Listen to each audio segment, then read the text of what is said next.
Hi, welcome back. Well, this is the fifth part of the International Relations lecture of the Marxian Economics course. Uh, well, this is part of the lecture series prepared for the students of the Middlesex University Northern Cyprus campus.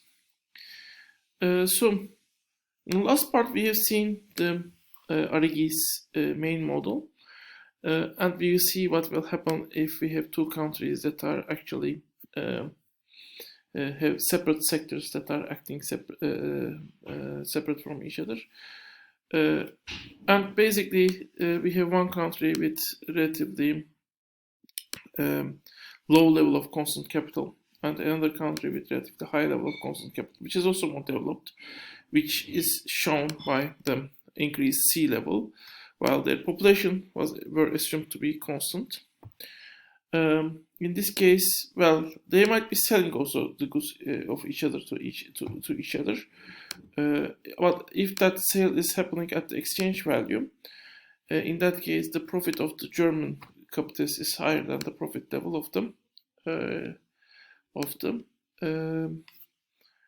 Polish capitalists. Of course, the amount of profits might be lower in case of Poland because the actual capital level they have in their hand might be less, basically.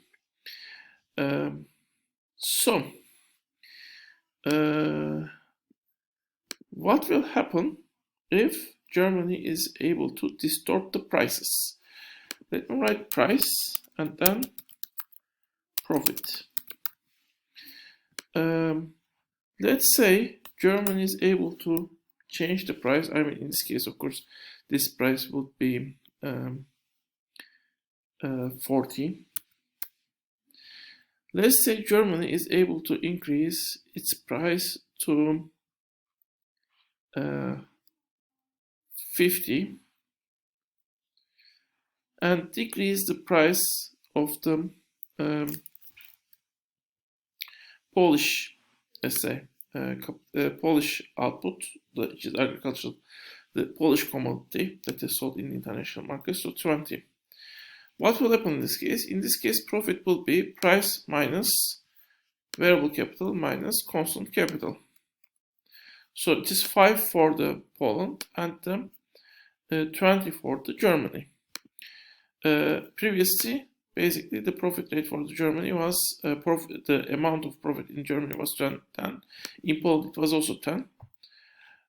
Now it has become 5 and 20, which basically means that actually part of the profit that is earned by the Polish workers is actually flowing to them Germany. Actually, if you want, we could even make this more proportional. Let's make this 17.5, 17,5, and let's also make this. I make some certain changes when I'm basically telling you this. I mean, while I'm doing this lecture, which also creates some complications. Okay, and this is since let's make this 47/5. In Germany, of course, the case is more drastic because, again, right now Germany won't be affected by the Poland that much. I mean, let's treat this for now because it will change, but the profit will become this minus variable capital minus constant capital. So 2.5 is the profit amount for the Poland. Now it has fallen from 10 to 2.5. For Germany, it has increased from 10 to 17.5. For Poland, it has decreased a lot. It has been 1/4 of previous value. For Germany, of course, its increase is more limited because Poland is has much smaller size of capital compared with Germany. But still, for Germany, now the profit rate has become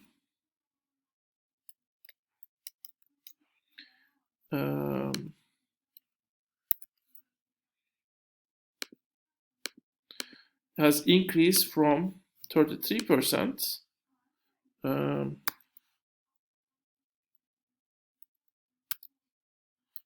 Sorry for the interruption. 58%. So it has increased much higher value. And for Poland, the ratio has fallen to the 17.7%.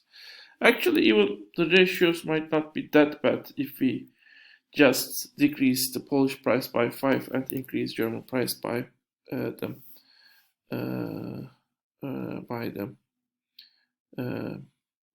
by 20. So basically, in that case, the Polish profit rate will fall to 33% original profit rate of the Germany, and German profit rate will become 50% from the 33%, which is still a significant increase. So this is basically the Arrighi's analysis. Arrighi basically argues that, and basically, if you want, you can also make this. Basically, we can just add up the values. This adding up thing, of course, can only be done if we are not talking on ratios, so we should delete this part. But you can see exchange values and the price is add up same value. Profits and the surplus value add up to the same value. So basically, profits are redistributed and prices are also kind of rearranged between Germany and Poland, basically in this case. So this is pretty much the end of well, not the end of the Arrighi's analysis. Actually, Arrighi adds one more thing. Well, initially, this analysis might not necessarily benefit the German workers. When we are talking about the exploitation rate, basically, well, the German workers will feel an exploitation rate which is equal to 100%, and basically the Polish workers, let's multiply this with 100, and the Polish workers feel have same exploitation rate. So, and after the trade deal, after this distortion of prices, basically initially, according to the numbers we have seen, German workers earn nothing. Actually, they are gaining exactly same amount of. They are exploited exactly at the same rate, which is 100%. They create 20% of value, and 10% is given to them. However, if they look to the profits and if they assume those profits are actually surplus value, because they might very well think that the price of their product is higher because they are more productive, not because Germany distorts the prices.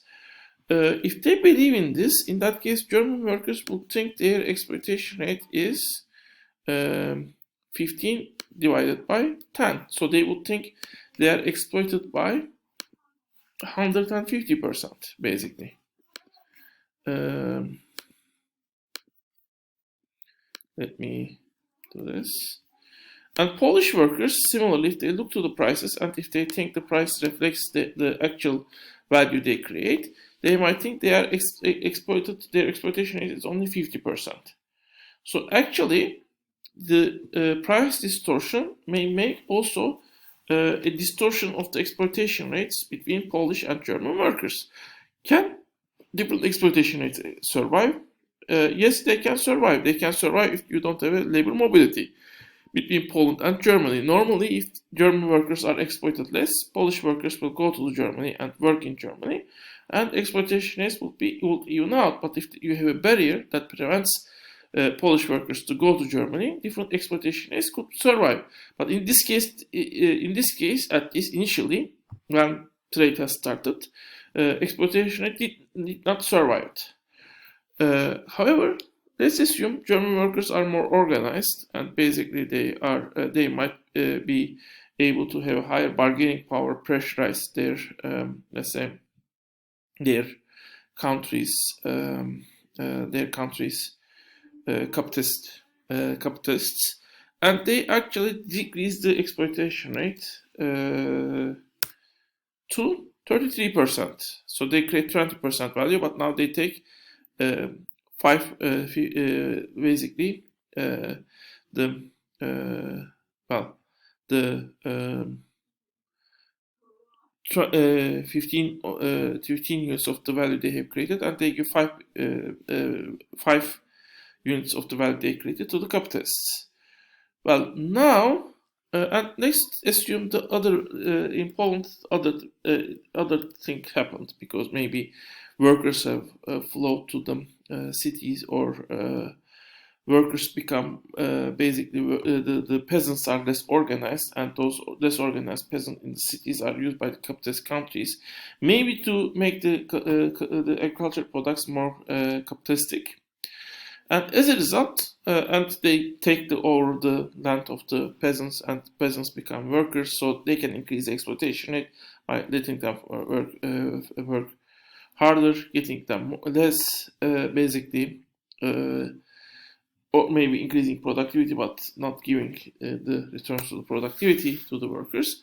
So basically, I have now 15 units of what the Polish workers produce is taken by the capitalist companies.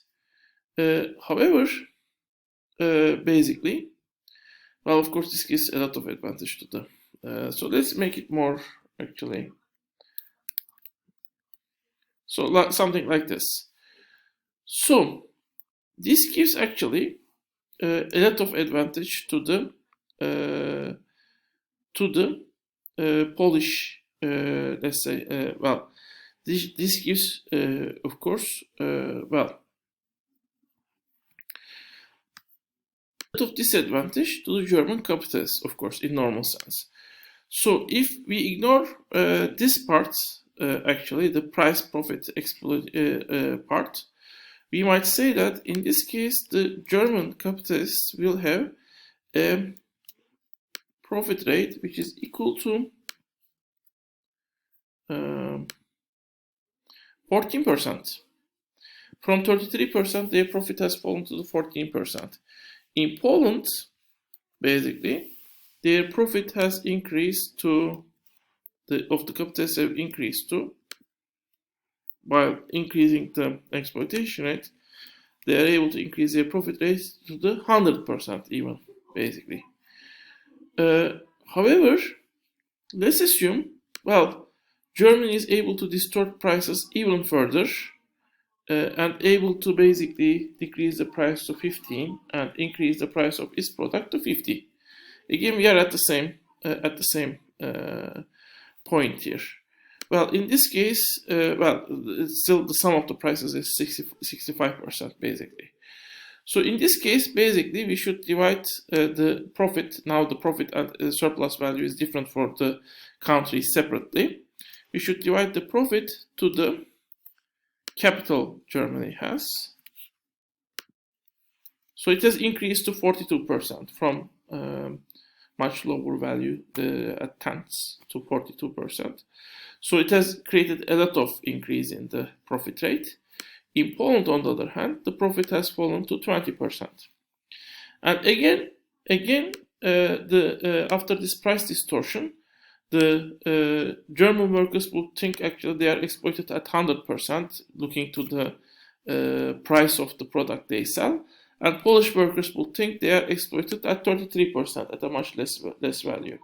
So the prices might basically fool German and Polish workers, and Polish workers might think they are actually less productive, and German workers might think they are actually more productive. In reality, these price differences might be just existing because of the barriers of the between the German and Polish workers. Well, we have discussed a lot what creates productivity differences between the workers. Can we really say one worker is more productive than the other worker? And on what grounds we can say? We have discussed this issue in another class. But now I would say, and there is a discussion on there, although there is a significant doubt, but it might be possible. But it might be very much also possible to say that sometimes wage differences exist because of the barriers, not productivity differences. And we will use this model also to show that through different angles. Anyway, we will continue in the next part. See you in the next part.